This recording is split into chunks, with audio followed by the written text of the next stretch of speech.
them my pranams. We remember them very well.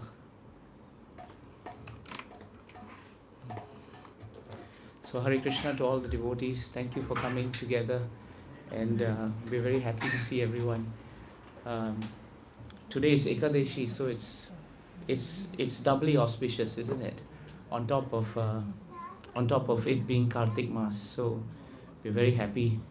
Let us chant Krishna's names for a while. You have all chanted very nicely. We could hear the lively kirtan from downstairs. Prabhu, your neighbor is okay, right? Tulsi Sharma? Yes, Prabhu, yes. They are okay. They're all right, right? Okay, fine. Then we chant.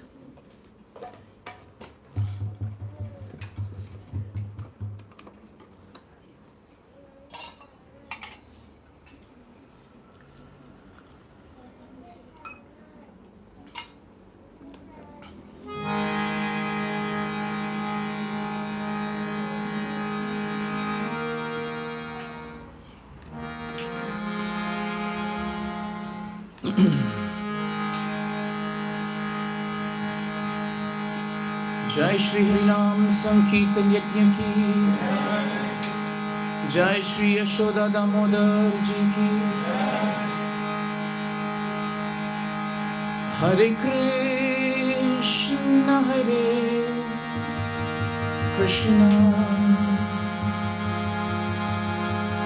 Krishna Krishna Hare Hare, Hare Rama Hare Rama, Rama Rama Hare Hare.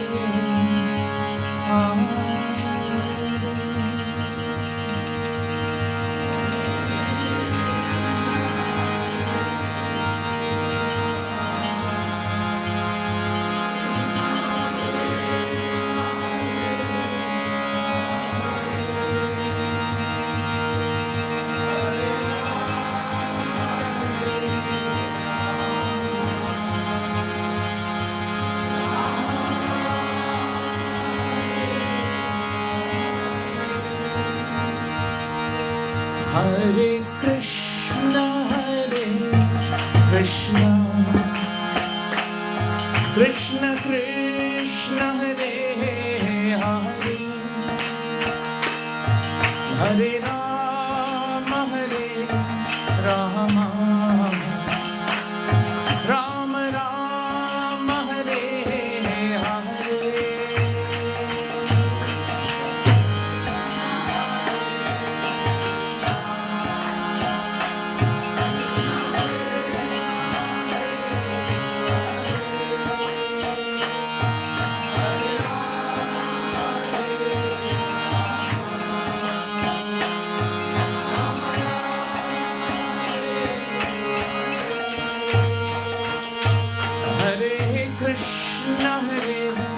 Krishna, Krishna Krishna Hare Hare, Hare Rama Rama Rama Hare Hare, Hari Bol. Hare Krishna, Krishna Krishna Hare Hare, Hare Rama Rama Rama Hare Hare, Hare Krishna, Krishna Krishna Krishna Hare Hare, Hare Rama Rama Rama Hare Hare, Hare Krishna, Krishna Krishna Krishna Hare Hare, Hare Rama Rama Rama Hare Hare Krishna, Krishna Krishna Krishna, Hare Hare, Hare Rama, Hare Rama, Rama Rama, Hare Hare, Hare Krishna, Hare Krishna, Krishna Krishna, Hare Hare, Hare Rama, Hare Rama, Rama Rama, Hare Hare, Krishna, Hare Krishna, Krishna Krishna, Hare Hare, Hare Rama, Hare Rama, Rama Rama, Hare Hare, Hare Krishna, Hare Krishna, Krishna Krishna, Hare Hare, Hare Rama, Hare Rama, Rama Rama, Hare Krishna, Hare Krishna, Krishna Krishna, Hare Hare, Hare Rama, Hare Rama, Rama Rama, Hare Hare, Hare Bol, Hare Krishna, Hare Krishna, Krishna Krishna, holy name, Hare Rama, Hare Rama,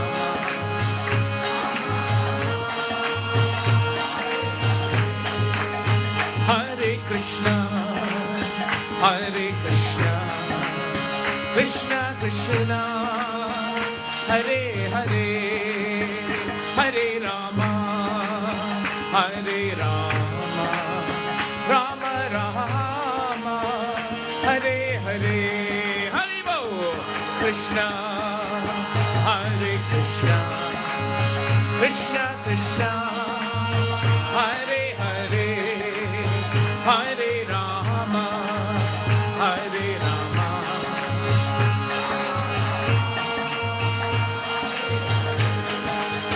Hare Krishna, Hare Krishna, Krishna Krishna, Hare Hare, Hare Rama, Hare Rama, Rama Rama, Hare Hare, Hare Krishna, Hare Krishna, Krishna Krishna, Hare Hare, Hare Rama,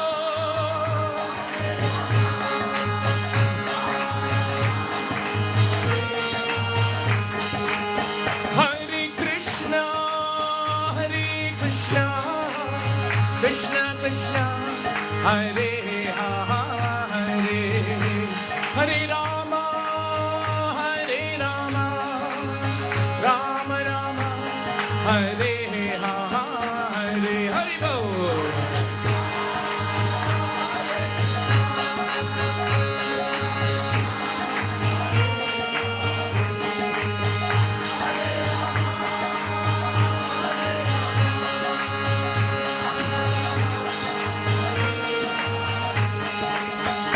Hare Krishna, Hare Krishna, Krishna Krishna, Hare Hare, Hare Rama, Hare Rama, Rama Rama, Hare Hare, Hare Krishna, Hare Krishna, Krishna Krishna, Hare Hare, Hare Rama, Hare Rama, Rama Rama, Hare Hare, Hare Krishna, Hare Krishna, Krishna Krishna, Hare Hare,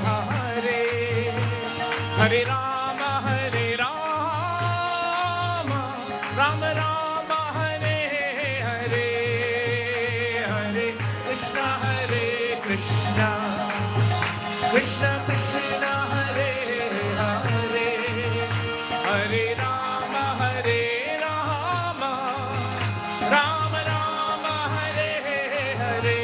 Hare Krishna, Hare Krishna, Krishna Krishna, Hare Hare, Hare Rama, Hare Rama, Rama Rama, Hare Hare, Hare Krishna, Hare Krishna, Krishna Krishna, Hare Hare, Hare Rama, Hare Rama, Rama Rama,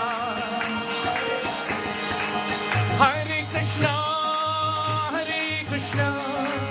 Krishna Krishna, Hare Hare, Hare Rama, Rama Rama, Hare Hare, Hare Krishna, Krishna Krishna, Hare Hare, Hare Rama,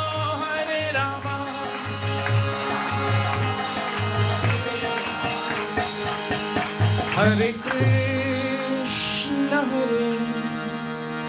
Krishna Krishna Krishna, Hare Hare, Hare Rama,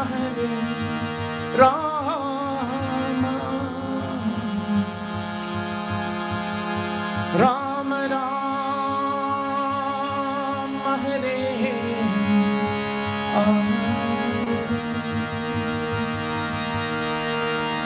Hare Krishna, Krishna Krishna Krishna, Hare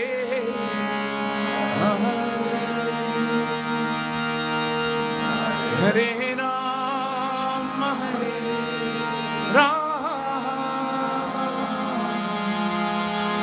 Rama Rama, Hare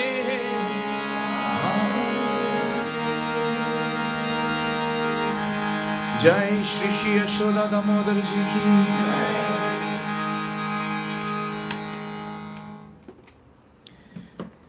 So today is another day for us to hear the wonderful pastime of Lord Damodara and how he became bound by the ropes of Mother Yashoda. In this particular pastime, there are so many important themes that come true.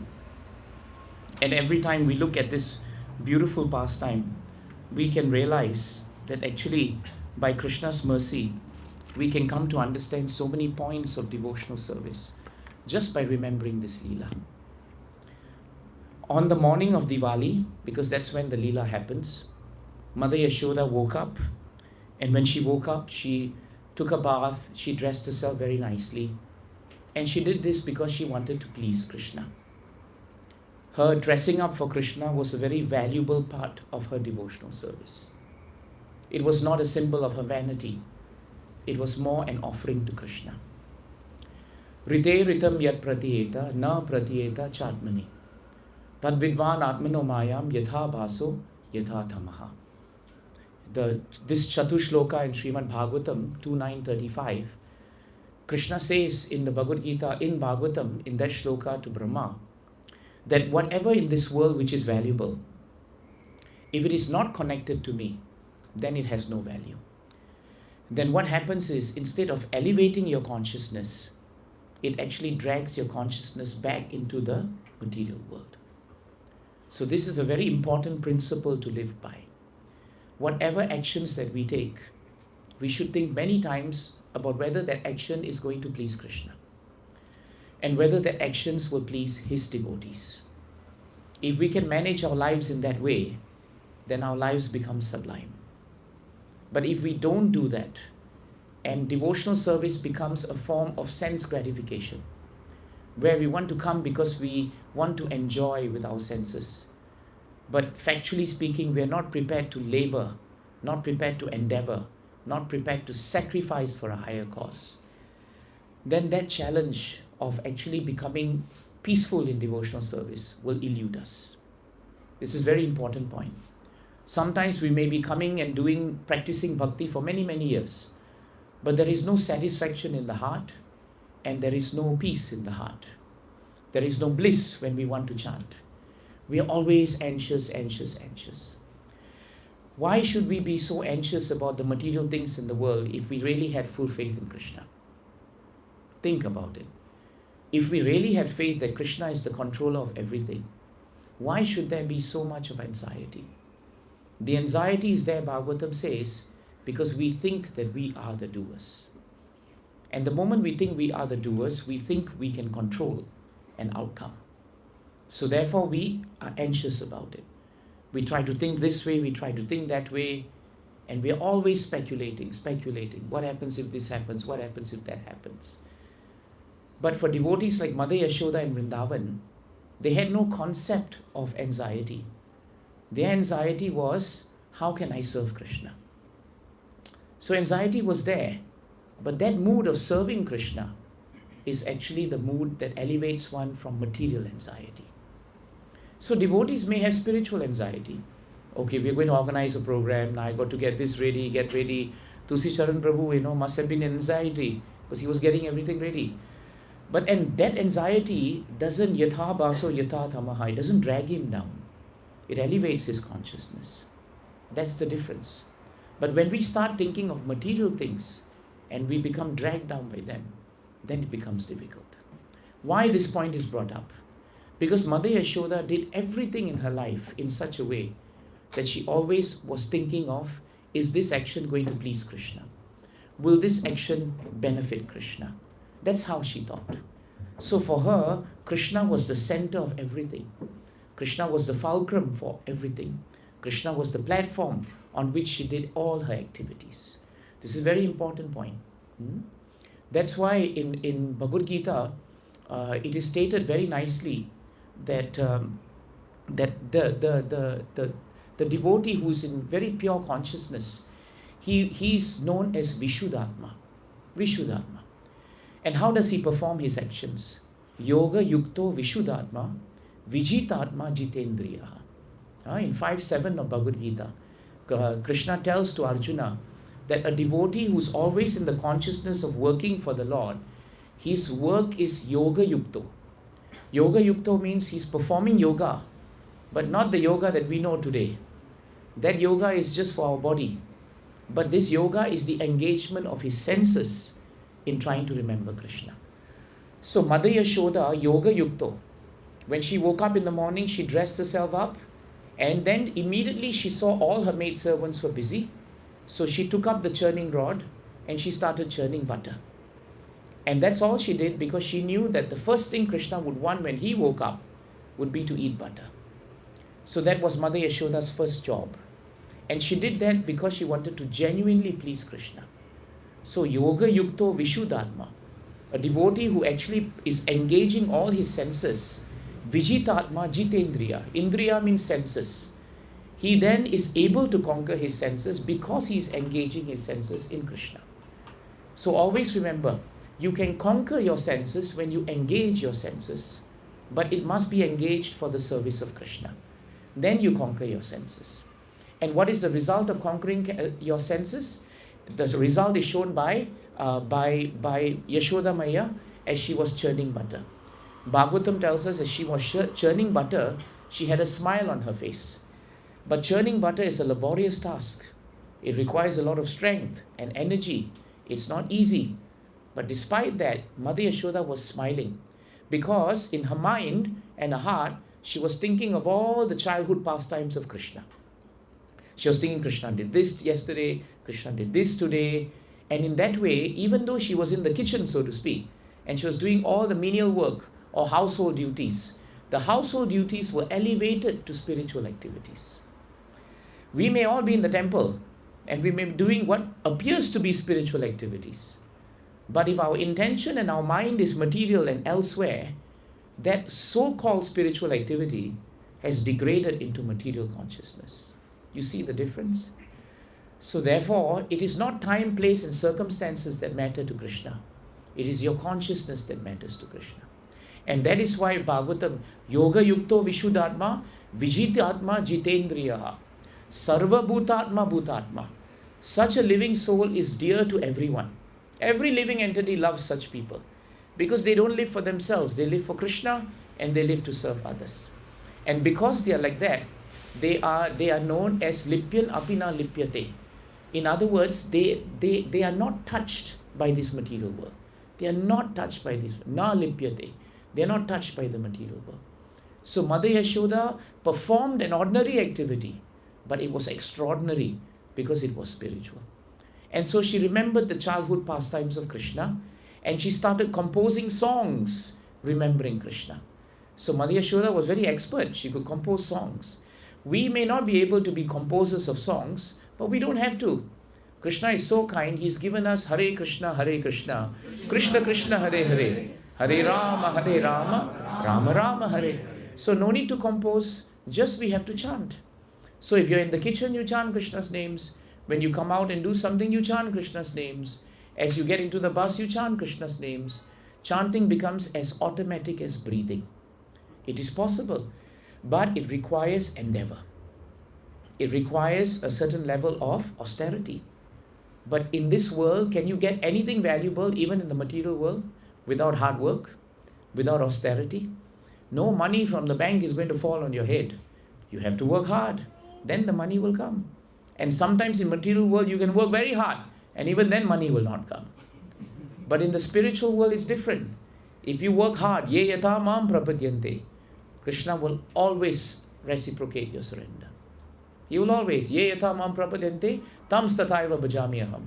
He will reciprocate with you. Why? Because you're doing bhaja. You're doing bhajana. Bhajana means you're doing worship. That's why he's attracted to you. So Yashoda Mata attracted Krishna because of her bhajana. And because she was remembering the Krishna, little Krishna was in the room inside, sleeping very soundly, he woke up. Actually, Bhagavatam tells us the Supreme Personality of Godhead never sleeps.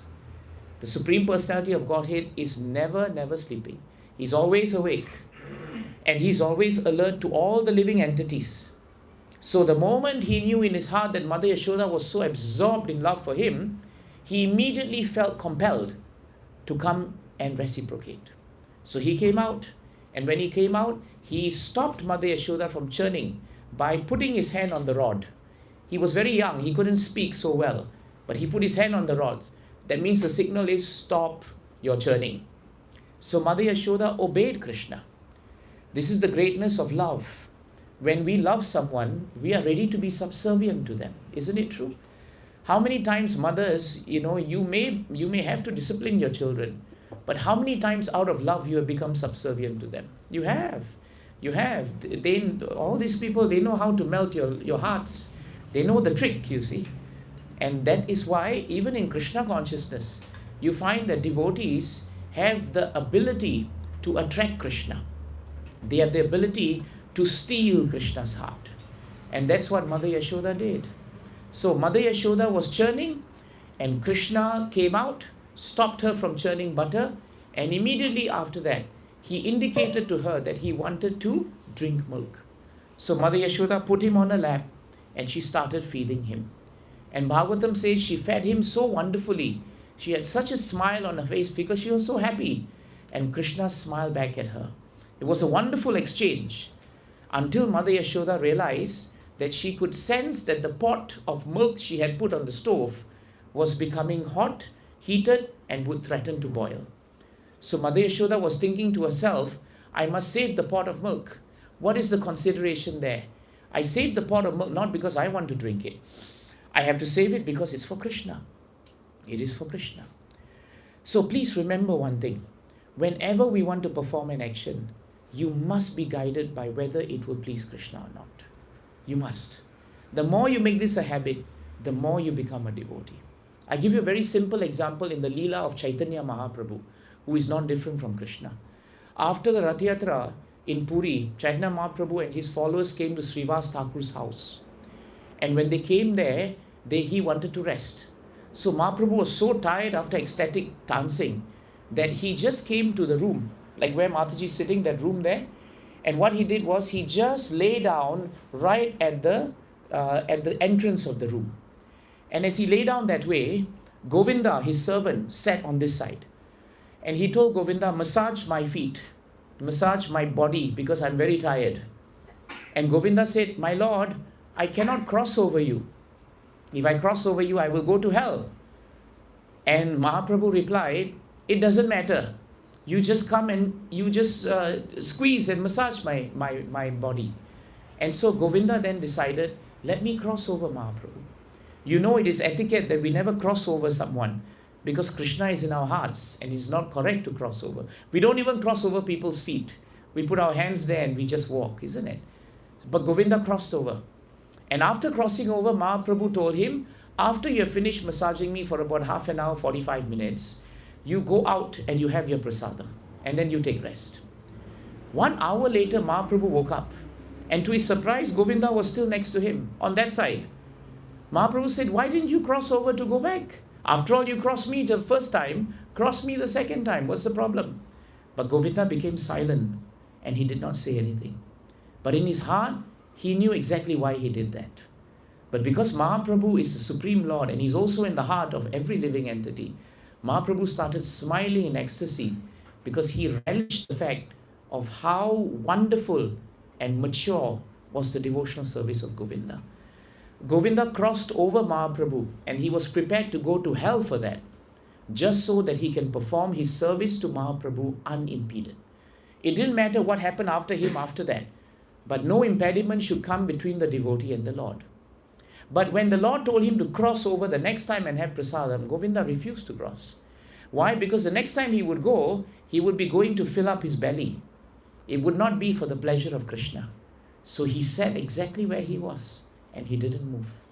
Very simple story, but it tells us exactly what the mood of the residents of Vrindavan were. They managed their life in such a way that if there was something that would be of benefit to Krishna, they would do it. If it was not of benefit to Krishna, they would reject it. And that is the first principle of surrender. Sharanam, the principle of Sharanam, is actually the first principle is accept everything favorable to the discharge of your Krishna consciousness. And the second point that follows the first point is to reject everything which is unfavorable to the discharge of your Krishna consciousness. Then you will advance in devotional service. Now, if you examine your own life, you start listing down the things that you do every day, and you realize many things you do without Krishna in the center. We do that most of the time. And very often we say, oh, but these are mundane things, Prabhu. We have to do them. What was Yashoda Mata doing? She was doing the most mundane thing you can do. She was churning butter. But she was remembering Krishna. So even in the most mundane of things, you can remember Krishna. I remember my Guru Maharaj he would start shaving in the morning. He would start shaving at 2 in the morning. From 2 to 2:15, because he was elderly, he took some time to shave. Between 2 to 2:30, he would finish 3-4 chapters of Bhagavad Gita. Just chanting while shaving. He would chant with such a speed that if we were next to him, we wouldn't know which verse, okay, we have to keep turning, because he knew his Bhagavad Gita so well. By the time he took his bath, he would have finished another 10 chapters of Bhagavad Gita. And by the time he came out and he was ready to do his chanting, he was almost finished with the chapters of Bhagavad Gita. And by the time he went for Mangala Arati at 4:30, he was very prepared and very absorbed because he had done all of this at 2 a.m. in the morning. So it is possible. And he was well into his 80s when he was doing this. So who says that we cannot become Krishna conscious even while we are living in Tampines? Even while we go up and down and go to our work, it's a concoction of our minds. We think, never mind, wait, the day will come when everything will settle and then I will churn the butter for Krishna. It won't happen. It won't happen. You have to do it now. Now, that's what you have to do it. And so Krishna told her to stop churning and told her to start feeding. And when she fed him, she realized the pot of milk was going to boil. So what did she do? She ran to save the pot of milk, putting Krishna down. Krishna became very upset. Just like children become upset with your mothers when you want something and they don't give it to you. They're both smiling at me. So what did he do? His cheeks became reddish, his lips were very reddish, and his eyes were angry. He said, I'm going to punish my mother today. Who is punishing who? So he decided, I'll pick up the stone. Mother was working very hard with the butter, right? Let me break it. And so he broke it. And after breaking it, like most children, then he realized he was going to be in trouble. Whenever children do these things, they don't think of the consequences until after the event. Isn't it true? Then they start regretting, oh, what did I do? So Krishna started regretting because he knew his mother was already not happy with him. Why? First, he was not eating butter from his own house. Why? He was going to his neighbor's house to eat butter. Imagine every day you cook nice prasadam for your children, and your children go to the neighbor's house to eat. How do you feel? You feel quite hurt, you feel sensitive. What's wrong with my cooking? Right? So Mother Yashoda was thinking, what's wrong with my cows? What's wrong with my butter? Everything should be okay. Why does Krishna go to another house? If he goes to another house and knocks on the door and takes butter, that's one thing. He will steal butter, which makes it more dangerous. And you know how Krishna would steal butter? He would first create distraction in the house. He would go to the cow's pen where they are, the Goshala. He would tie the tails of two cows together, and then he will hit their back, and the two cows will run in panic and they'll run away from each other. But because he tied them so tightly, because he's Krishna, they would bounce back and hit each other, and they would start crying out loudly. All the inhabitants of the house would run out to the Goshala. What has happened to our cows? What has happened to our cows? The house is empty. Krishna enters, breaks a few pots, takes some butter, and he would run. And many times the gopis would catch him red-handed with butter all over himself. And they would bring him to Mother Yashoda. And they would tell, and Mother Yashoda would look at him very strictly and say, did you eat butter? And Krishna would say, I promise you, I have not even touched butter, Mother. But it's all over him. But he would say, no, I never touched butter. And Mother Yashoda didn't know what to do. Do you cry, or do you smile, or do you laugh? What do you do? She'll just end up smiling. And the gopis were very frustrated. What did they do? They also ended up smiling. And Krishna ended up unpunished. So he knew today, on Diwali day, Mother Yashoda would have enough. So what did he do? He ran away. But before he ran away, Bhagavatam tells us, he thought, if I run away without tasting the butter at least, what's the point of running away? You know, when a thief goes to steal, at least he must enjoy the loot before he gets caught, isn't it? So Krishna was thinking, let me take a bit of butter, taste it well, then I'll get caught by Mother Yashoda. And then he ran away. Mother Yashoda comes back and realizes, wait a minute, pot is broken, Krishna is absent. That means Krishna must have broken the pot. So today I have to discipline him. She takes a stick. It looks like a good stick, huh? And she decides, today I'm going to punish Krishna. And so she walks right inside, following the footsteps of Krishna, until she comes to her storeroom, where she has so many pots hung very high up in the ceiling. Why? Because Krishna is very tiny. That's a deterrent, so that he cannot reach the butter pot. But Krishna is Krishna. And to her surprise, Krishna is standing on a mortar. The mortar is used for grinding spices. He stands on it. He is tiptoeing. And he has a stick also. But with that stick, he's breaking the pots. And the butter is flowing.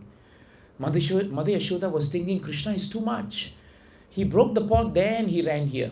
He came here, he should know that he's in trouble, but he's breaking more pots. So I have to discipline him. But then she realized Krishna was not alone.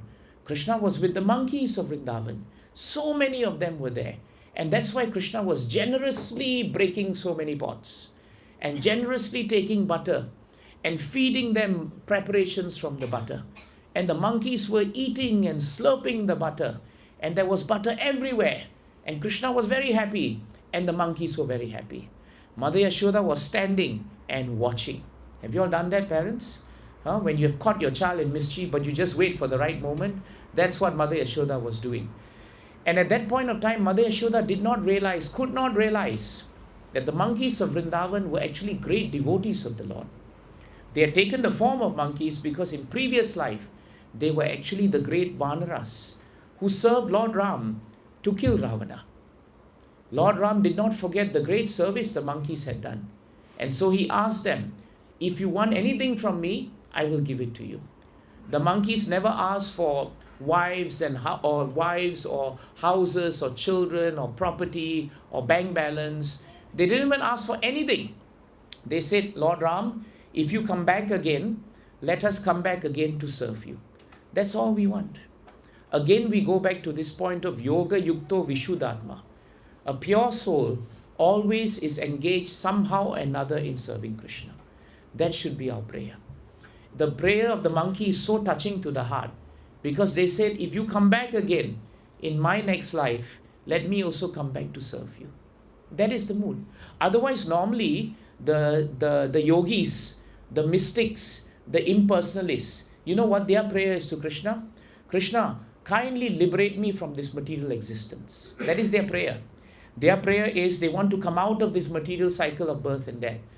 But the devotee's prayer is very different. The devotee's prayer is, if you want to keep me in this world, keep me. But as long as I'm engaged in serving you, this world is as good or better than liberation.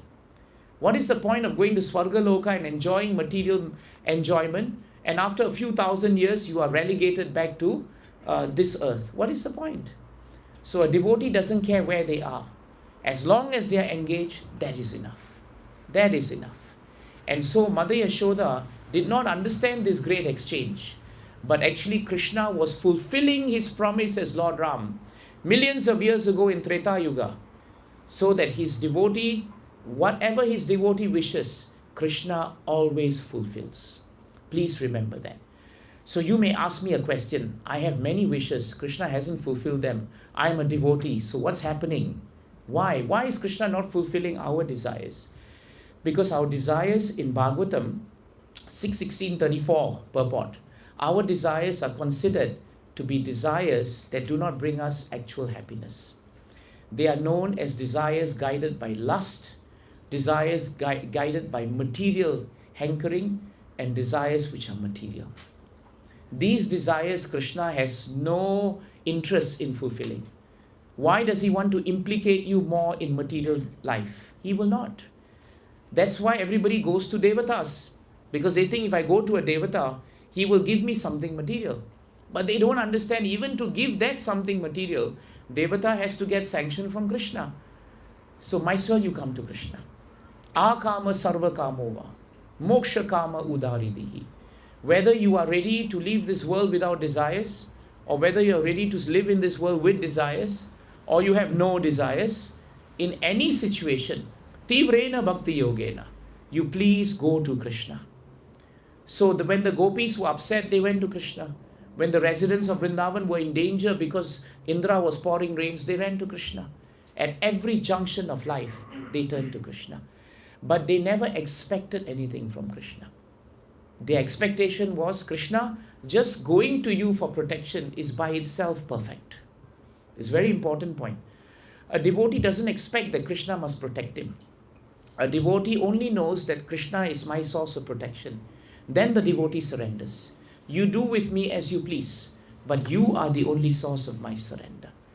And this is the mood. That's why the Vanaras are exalted, because they didn't want anything else. They only wanted Lord Ram. And now in Krishna Leela, they became the monkeys. And so Mother Yashoda was very, she was watching it. And Bhagavatam says she now started walking in. And when the monkeys saw her with the stick, they all ran away, leaving only Krishna. When Krishna turned and saw Mother Yashoda, Bhagavatam says he jumped off the motor super quick, and looking very afraid, he started running not towards his mother. He ran away from his mother.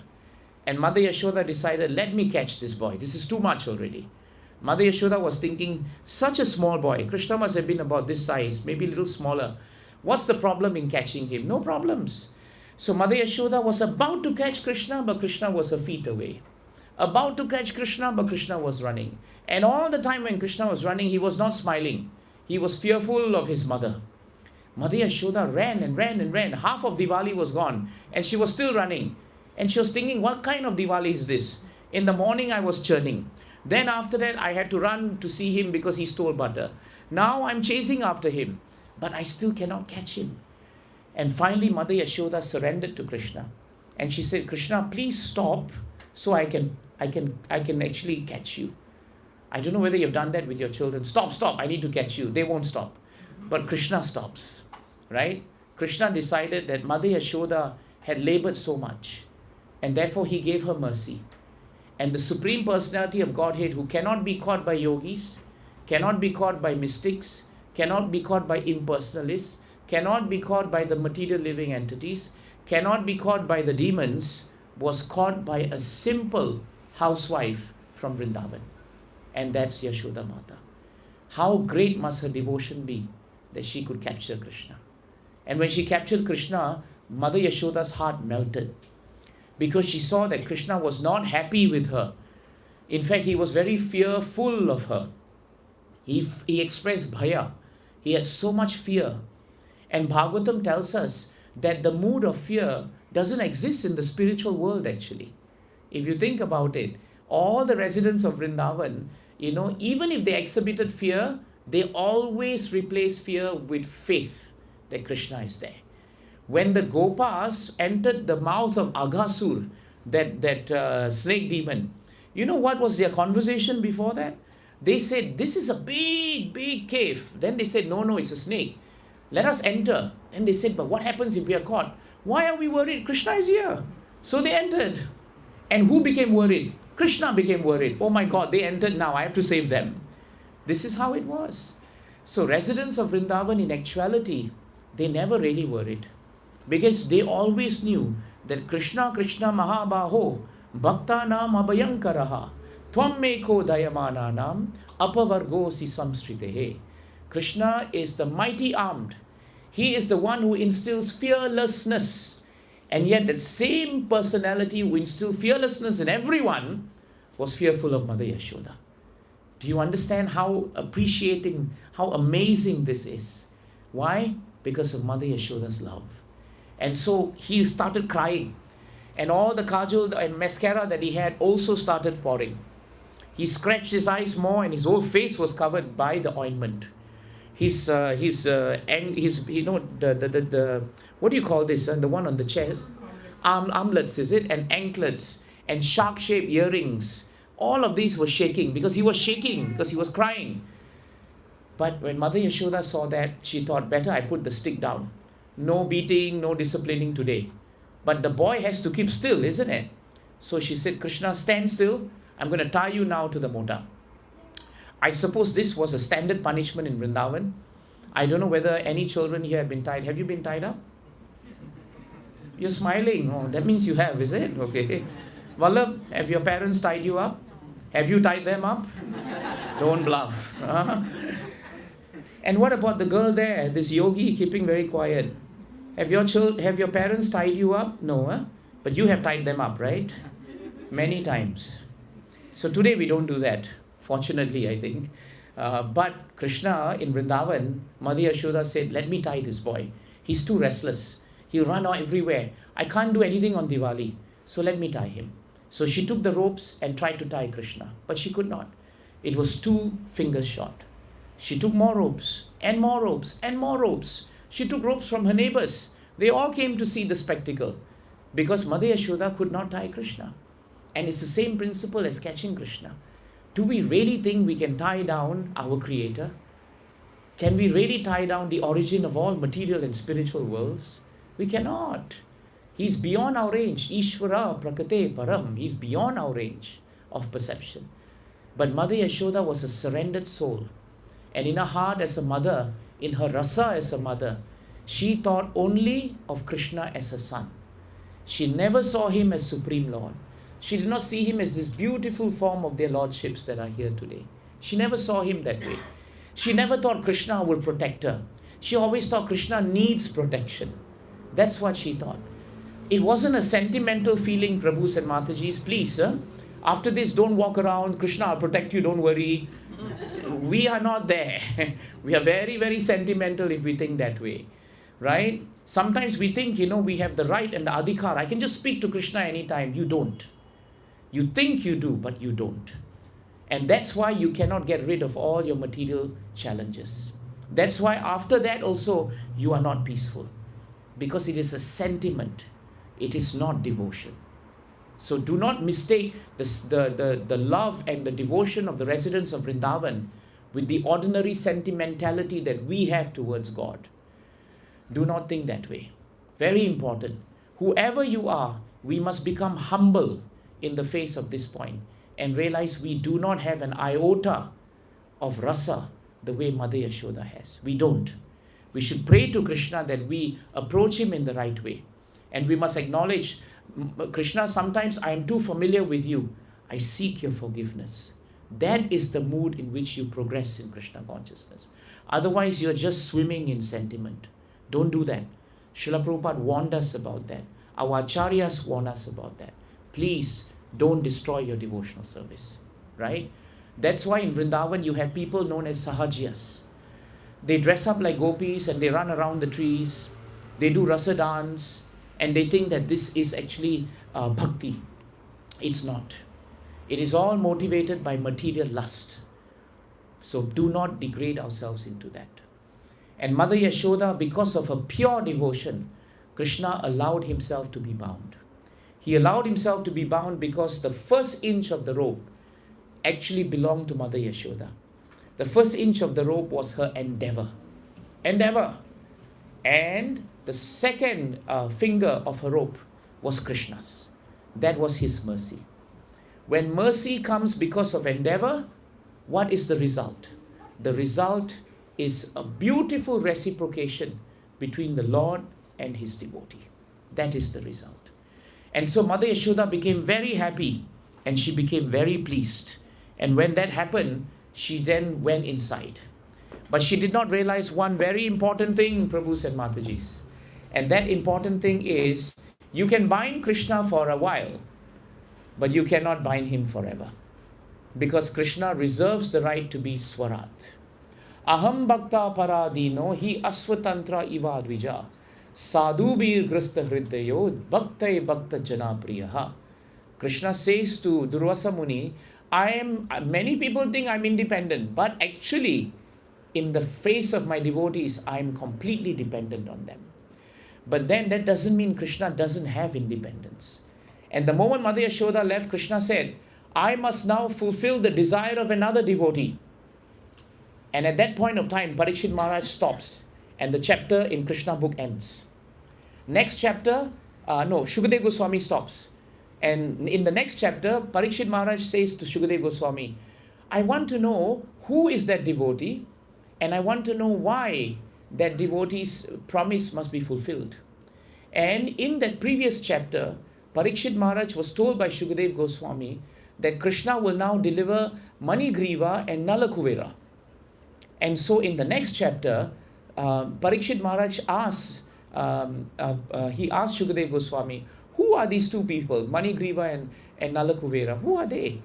And so Shukadeva Goswami now explains the last part of the pastime. He says, once upon a time, there were two boys. They were the sons of Kuver. Their names were Nalakuvera and Manigriva. And they were so powerful because they got the association of their father, and Bhagavatam tells us they also got the association of Lord Shiva. Anyone who gets the association of Lord Shiva is purified. But instead of becoming purified, these boys became intoxicated with pride. They thought, we know Lord Shiva, our father is very rich. And so because they were very proud, they became also intoxicated with intoxicants. And they wasted their time. They would go to the Mandakini river. You all know the Mandakini river. It's a very sacred river, right? But instead of bathing there and remembering Krishna, they would bathe there with other women and they would enjoy with their senses. One day, Narada walked by and the ladies woke up to what they were doing. They put on clothes and they rushed out and they bowed before Narada. But these two boys, so intoxicated with pride, so intoxicated with lust, they did not even bow before Narada. They just stood before him with no clothes on. When Narada looked at them, he became very compassionate. And he asked one very important question, which I think we all should ask actually. In the 10th canto, 11th chapter, in the 10th canto, 10th chapter, in the 11th verse, very easy to remember, 10, 10, 11. Narada Muni asked one question, and this question is really powerful.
to no one except the material effects of karma.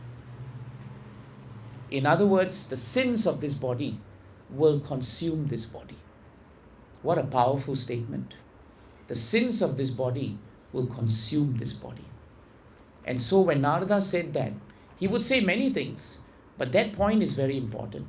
Because at that point of time, after saying that, Narada turns to the boys and he says, because you have led a life of such sin, what is the definition of sin? Srila Prabhupada said the definition of sin is forgetfulness of Krishna. What a nice definition. No? In other words, the moment you forget Krishna, that activity is sinful because there is no Krishna. But the moment you remember Krishna, that activity is sinless because you have Krishna. So therefore Narada Muni says, because you have so much sin in your life, I curse that you become two trees. Because trees have no clothes, you don't like clothes. And trees have no good consciousness, your consciousness is very low. So therefore you become trees. But I also pray that when you become trees, this is very important, I pray to Krishna that you will not lose consciousness of your previous activities. Very important point. Narada's benediction to the two boys was, they will become trees. But when we take on another birth, very often we never remember our previous birth. Anyone remembers your previous birth? If you do, you can tell me. But generally speaking, we don't remember. And it's good that you don't remember actually. Because if you remember too many births, you go mad, right? My Guru Maharaj used to say, you remember one wife in this lifetime, one husband in this lifetime is enough. If you remember many husbands and many wives, then you go crazy. So therefore Narada said, I will give you the power of remembrance despite you being trees. Why did he give them the power of remembrance? Why? So that they could genuinely repent their activities. Very important point. When Krishna gives us the power of remembrance to remember what we have done, and he gives us the power of conscience to say what we have done is wrong, then we should repent our activities. That's what we should do. Then Narada told them, there's a second point to my curse. First, you become trees. Second, you have consciousness of what you did. And third, I pray that the Supreme Personality of Godhead, Krishna, will deliver you by giving you face-to-face darshan. And then he submits this prayer at the lotus feet of Krishna and he leaves. Bhagavatam tells us Krishna never fails in uplifting and upholding the prayer of his devotee, especially his pure devotee. Any statement made by a pure devotee will never be false. Never be false. It's only a question of when it will come to be. Have you met devotees who are very exalted? They tell you something about your life and you think, no, it's not happening. 5 years later, you realize, hey, it's actually happened. Have you met devotees who give you advice, maybe at a junction of your life, and that advice may appear like normal advice, but suddenly as you live your life with that advice, you realize it has come to pass. It is not false, it is true. This is the greatness of Devarishi Narada. This is the greatness of devotees who are pure, very pure in consciousness. So Narada prayed like that and he left. And the boys became trees. And they became trees in the courtyard of Nanda Maharaj. And today on Diwali day, Krishna exercised his independence, Swarat. He started crawling. The motor turned from vertical to horizontal and it rolled with Krishna all the way to between the trees. Krishna moved between the trees and he pushed and the motor brought the trees crashing down. When the trees came crashing down, in place of the trees were these two beautiful, effulgent young men. And then Krishna asked them, what happened to both of you? And they told him the same pastime that I just told you now. And after telling him this pastime, they sing beautiful prayers to Krishna. Towards the last part of the 10th chapter, there are 10 or 12 beautiful prayers that are sung by these two boys. Now the question you must ask before we end today is, how can these two boys who were intoxicated like anything end up being so pure that they could chant prayers that today, thousands and millions of years later, we are also studying? How? It tells us two things about bhakti. Bhakti is very forgiving. And bhakti is very merciful. You cannot be merciful if you are not forgiving by nature. Forgiveness is a subset, an intrinsic component of mercy. And Krishna and the devotees always have a heart to forgive. They never hold anything in their hearts with anyone.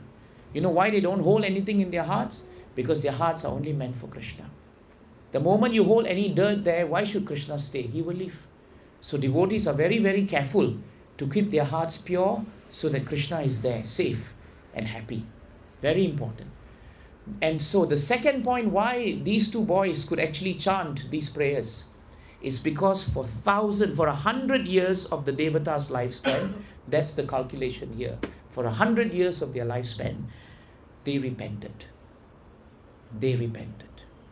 And Bhagavatam tells us in the unborn child's prayers that when you repent, you have the capacity to see Krishna.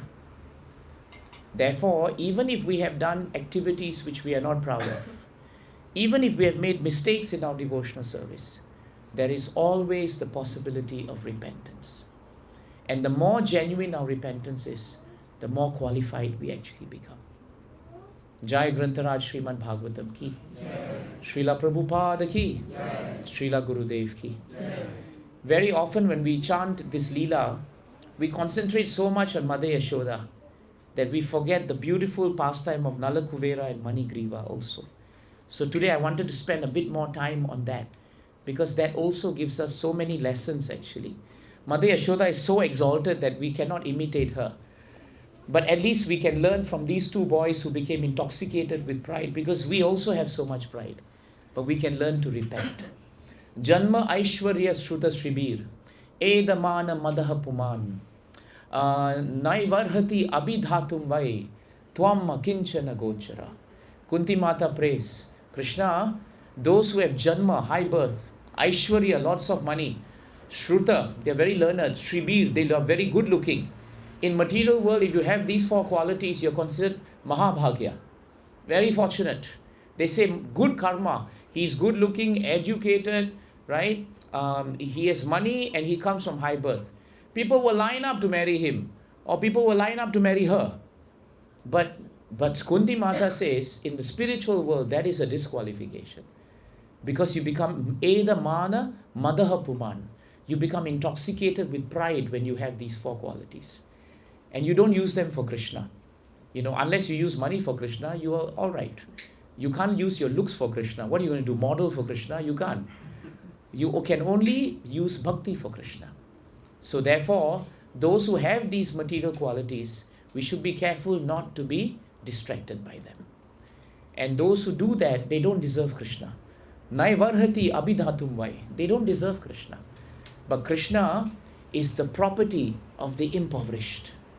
What do we mean by impoverished? Doesn't mean, Tulsi Prabhu must become bankrupt now. No. Then only he becomes sadhu. No. Impoverished means that we are renounced of what we have. And whatever we have is used for Krishna. Prabhu has used his whole house for Krishna. All of you have used your time for Krishna. Do you know how pleased he is today? Because you are seated here and you have patiently heard me. Even though you shouldn't, but you have patiently heard me. So this is the greatness of Krishna. Jai Grantaraj Srimad Bhagavatam ki. Shall we chant Damodara Ashtakam? Are there any questions? Yes, Mataji.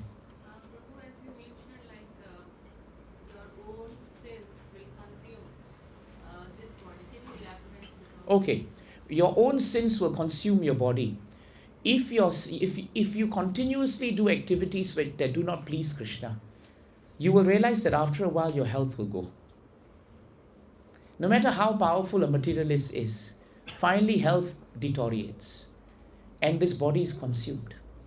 But I've seen many devotees who may have health struggles, but because their sadhana is very nice and their mood is really nice, somehow Krishna keeps them afloat. With all the difficulties of the body, they are not consumed by it. They can tolerate it, but they are not consumed. Consumption happens when material energy is utilized. But bliss and renunciation happens when spiritual energy is utilized. Is that all right, Mataji? Very nice question. Yes, Prabhu. How do we understand if something is sentimental How do we understand if something is a sentiment or a devotion? Very good question. Actually, it's very difficult. The best way to understand it is to speak to advanced devotees. Share with them, Prabhu, every time I see Krishna, I feel like crying. Is that because I'm a very pure devotee, or is it because, I'm very sentimental? Talk to them, and they will be able to understand your background, and they will gently try to tell you what is what. And in that way, you'll understand. But I think an easier way to understand it also is actually to always remember that, to always feel genuinely that we are not qualified. So anytime we feel some great ecstasy about Krishna, our hairs are standing on ends, and we feel like jumping up and down, we should thank Krishna for that feeling, Prabhu. That's okay. But we should quickly come down to earth and make sure that we do our sadhana very nicely. Right? I think that's important. When you all are in the midst of blissful kirtan and you're dancing and all, I'm sure you're all very happy. But you must ask yourself, am I happy because actually I used to like to dance and now I get to dance and I'm happy? Or are you happy because you're dancing for Krishna? You should really ask that question. Because social functions, we all dance. In many of the festive functions, people dance. And they dance because they enjoy it. But when they come to Krishna consciousness, they are told, you can't do this, can't do that, can't do this, can't do that. But they want to enjoy. Suddenly they find, hey, in kirtan, everybody is dancing. I used to dance in the pub. Let me dance here. So we dance. But the beauty of Krishna consciousness is, even if you approach something initially with material consciousness, Krishna is so powerful that he will change your consciousness. So don't worry too much about it, Brother Prabhu. You're a serious devotee. So I know you see these things importantly, but don't worry too much. No? Unless every day you're crying torrents and there's flood, then please come and see me. I'll talk to you about it. Okay? And I hope you're not crying because Mataji said something to you. Then it's a different thing. Then it's not sentiment, isn't it? Any other questions? Yes, Mataji. You said that Bhakti has forgiveness. Bhakti has forgiveness, yes.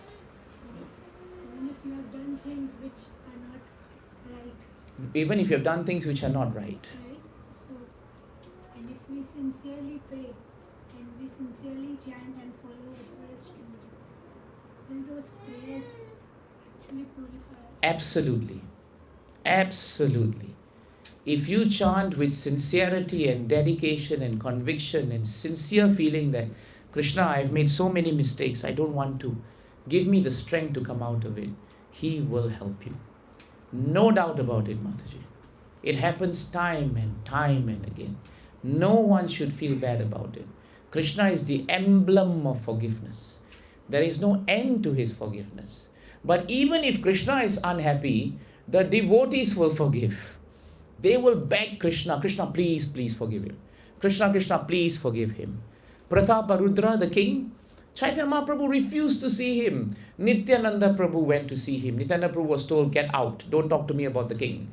Sarvabhauma Bhattacharya was told, no more talking about the king. Ramananda Rai was told, stop talking about the king. But in the end, it was these devotees' mercies that melted the heart of Mahaprabhu. And finally, it was Sarvabhauma Bhattacharya who told him, look, Mahaprabhu is tired. You take off the dress of the king and put on some beggar's clothes, go and massage his feet. The devotees never give up on us. Is that helpful, Mataji? Thank you. Yes, Prabhu. Chandrakant Prabhu? Prabhu, you mentioned that devotees should not ask for liberation and ask for... Yogis and mystics ask for liberation. Yes.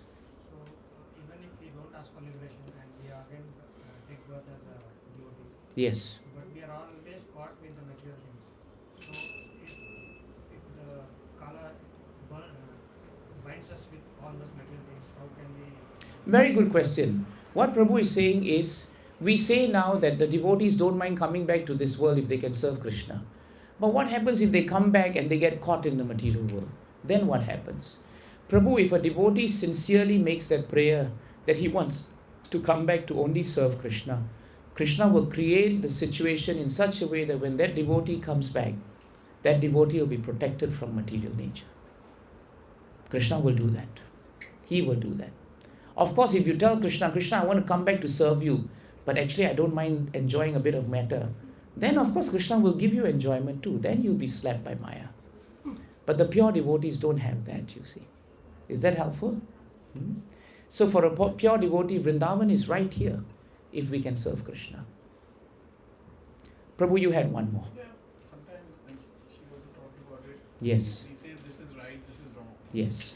At the end of the day, it's only what we think is from our perspective. The way Krishna is thinking is maybe very different. That's a good point. The question being, it's a comment. Yeah, we are trying to say, we've done this mistake and that mistake. Yes. Maybe it's a mistake from our point of view or other point of view. Yes. We should not worry too much about it. We should do what we have to do. Yes and no. Because the challenge would be, if you treat your mistake lightly, then what will happen is you repeat the same mistake. And a mistake repeated twice is no longer a mistake. It's actually actionable. If you say, I slapped you, I'm sorry, it's a mistake. Then you say, Krishna will understand, he'll forgive me. And let me not take it too heavily. Next time you slap another person and you say, I'm sorry, it's a mistake again. Then you know where this is going to go. You will not be able to repent. So from a devotee's perspective, whether or not it is relative or not, a devotee sincerely says, I don't want to repeat this mistake. I don't want to repeat this mistake. And even though he may fight and be distracted, but he's determined. When Krishna sees that, Prabhu, Krishna will forgive. But when Krishna sees the devotee is not repentant, why should he forgive? Let him go through the stringent laws of material nature until he learns his lesson. I'm glad you raised that point because it's a subtle point, you see. Thank you. Now we chant. Okay? And we can all offer lamps. They are here, Prabhu? Okay. So please, do you all have the... Prabhu, they have, right? The Damodara Ashtakam? I think all of you know it anyway. You all are devotees. Okay. Let us chant. Thank you very much, Tulsi Charan Prabhu, for having us over. And on this auspicious occasion of Ekadashi also. I can move this a bit, Prabhu, so there's space. Is it okay?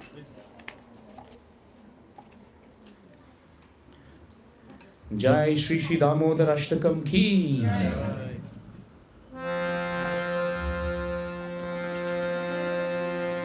Namami Shwaharam Sachidanandarupam Lasat Kundalam Gokule Brajamahanam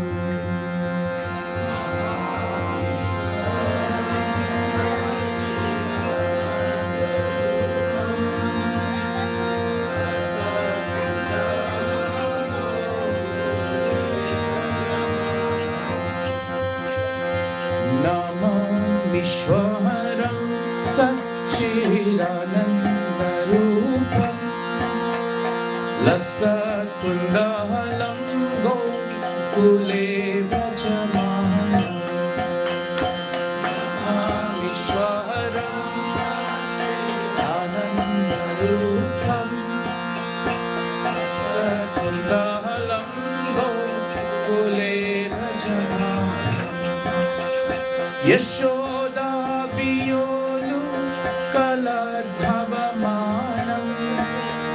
Paramrishtahamadhyam Tato Dhutya Gopya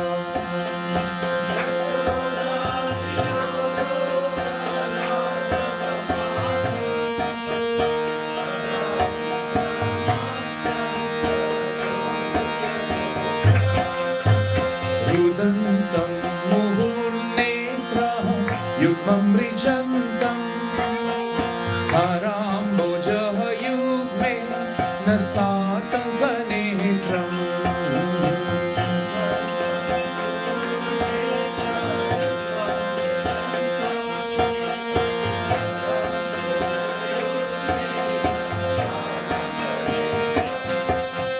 Muhu Swasakampa Trirekha Kakhanta Sthita Graivam Dama Daram Bhakti Bhadam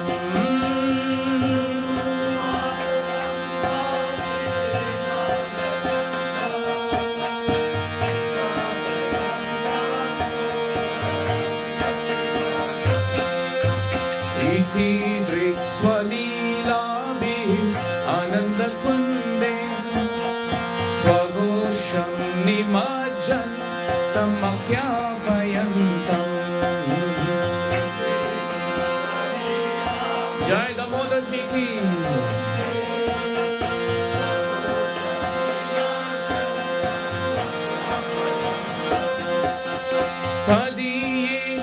तदीयेषितान्येषु भक्तैर्जितार्थं पुनः प्रेमहतस्तं सता वृत्तिवन्दे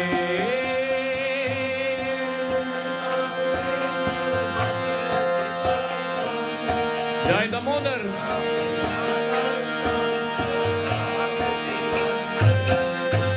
वरं देवः मोक्षं न मोक्षावधिं वा न चान्यं वृणेऽहं वरिषादपीह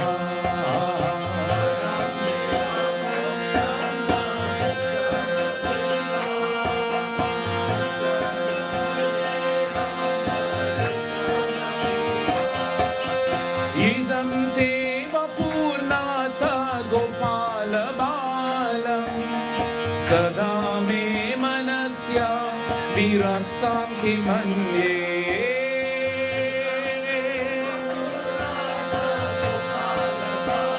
जय वृंदावन धाम की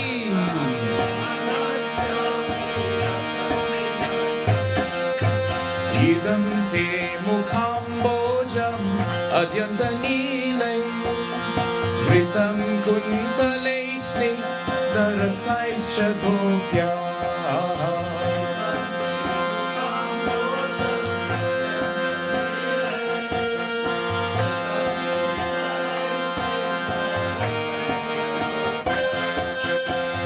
मुहुश्चुम्बितं बिम्ब रथाधरं मे मनस्याविरास्ताम् अलं लक्षलाभे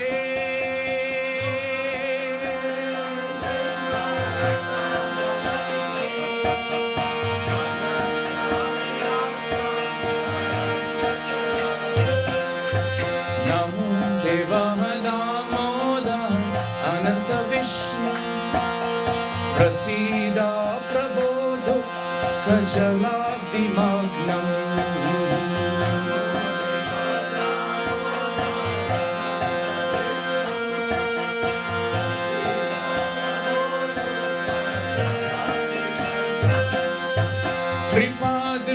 कृपादृष्टिवृष्याति दिनं बतानु ग्रहाणेश मामज्ञमेदाक्षि दृशया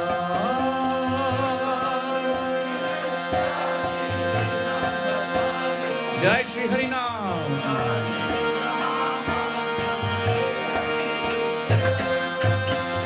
कुबेरात्मजौ बद्धः मूर्त्यैव यादौ त्वया मोचितौ भक्तिभजौ कृतौ च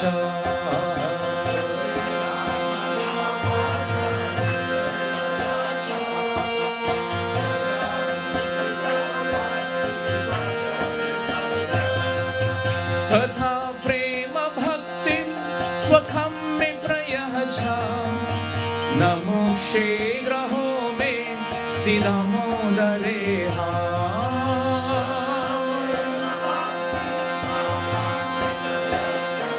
हरि हरि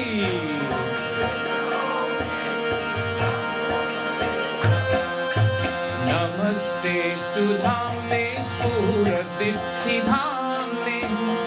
त्वदीयोदराय विश्वस्य धाम्ने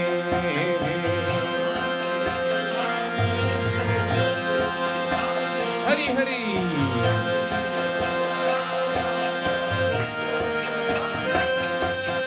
नमो राधिकायाय त्वदीया प्रियाय नमो नन्दलीलाय देवाय तुभ्यम्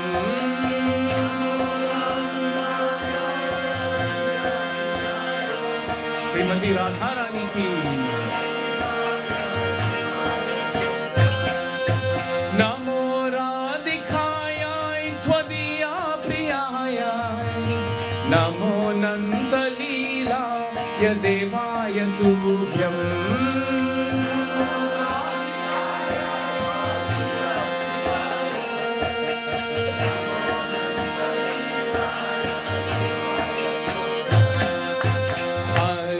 Krishna, Hare Krishna, Krishna Krishna, Hare Hare, Hare Rama, Hare Rama, Rama Rama, Hare Hare. Haribo! I can't hear you.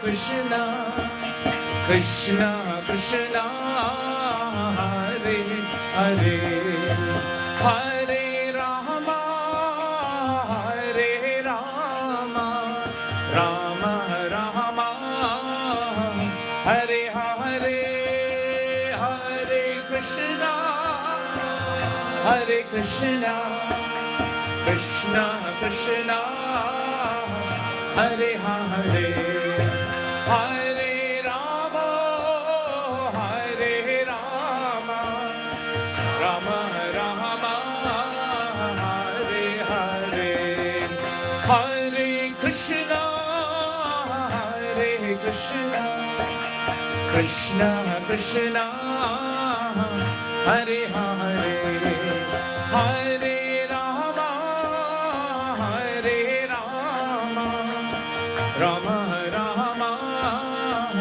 Hare Hare.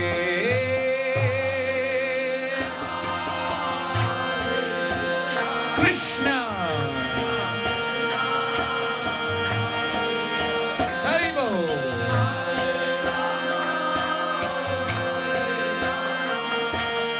Rama Rama,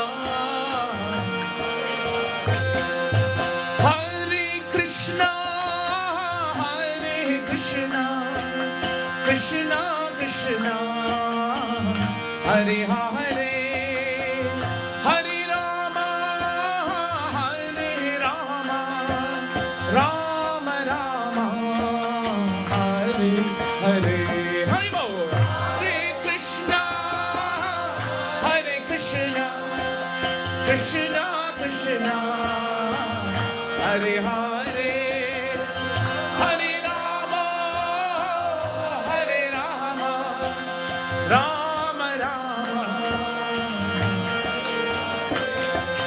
Hare Krishna, Hare Krishna, Krishna Krishna, Hare Hare, Hare Rama, Hare Rama, Rama Rama, Hare Hare, Hare Krishna, Hare Krishna, Krishna Krishna, Hare Hare, Hare Rama, Hare Rama,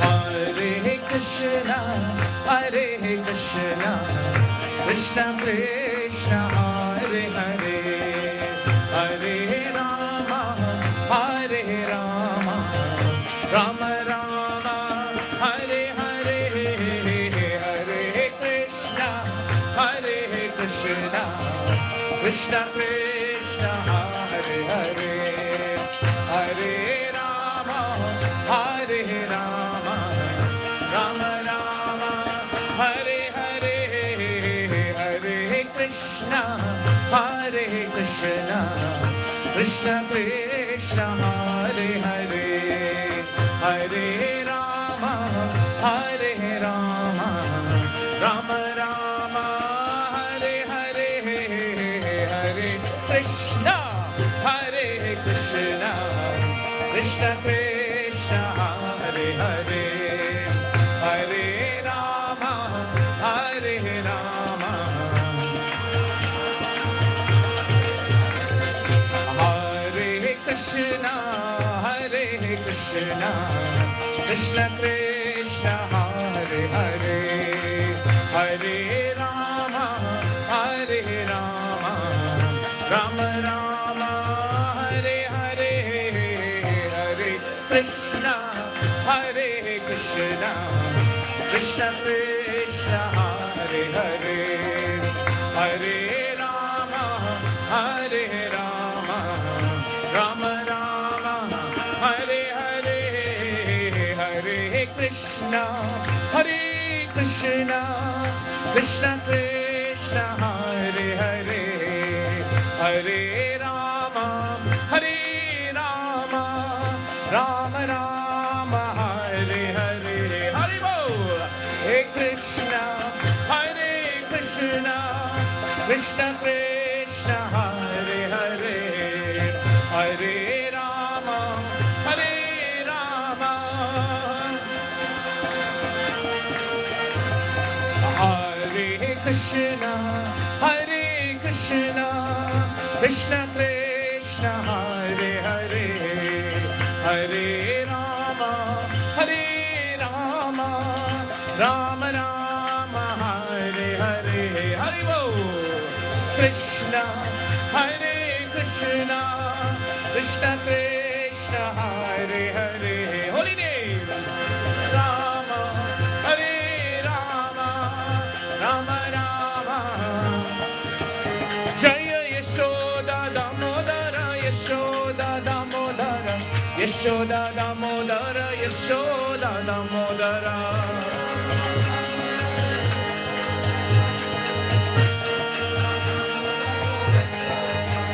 Jaya Vrindavana Dham, Vrindavana Dham, Vrindavana Dham, Jaya Vrindavana Dham, Jaya Vrindavan Dham ki.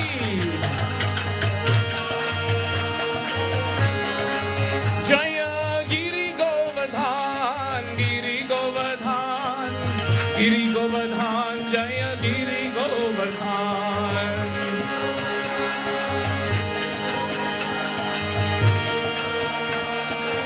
Nitai Gaura Hari Bol, Hari Bol, Hari Bol, Nitai Gaura Hari Bol, Hari Bol.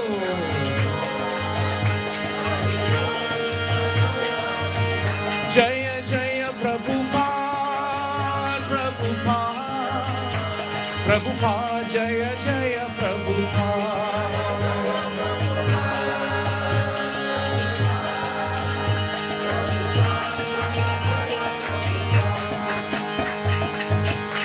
Jai Shri Yashoda Damodar Ji ki, Jai Vrindavan Bhumi Dham ki, Jai Shri Shri Radha Damodar Ji ki, Nitai Gaura Premanande.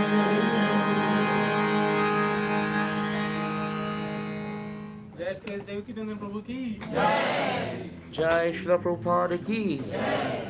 So thank you very much, Prabhus and Matajis, for joining us for today's program. We have many more programs, and we are we are maybe 2 weeks into it or 1 week into it. We are 2 weeks into it already. Okay, so we have 2 weeks more, and we have many programs. Come and join us whenever you can. Come to the center. I think on Monday it is actually we have a holiday, public holiday, right? It's Diwali, Deepavali. We will be at the center at 7 p.m. So if you have nothing else in your life to do on that day,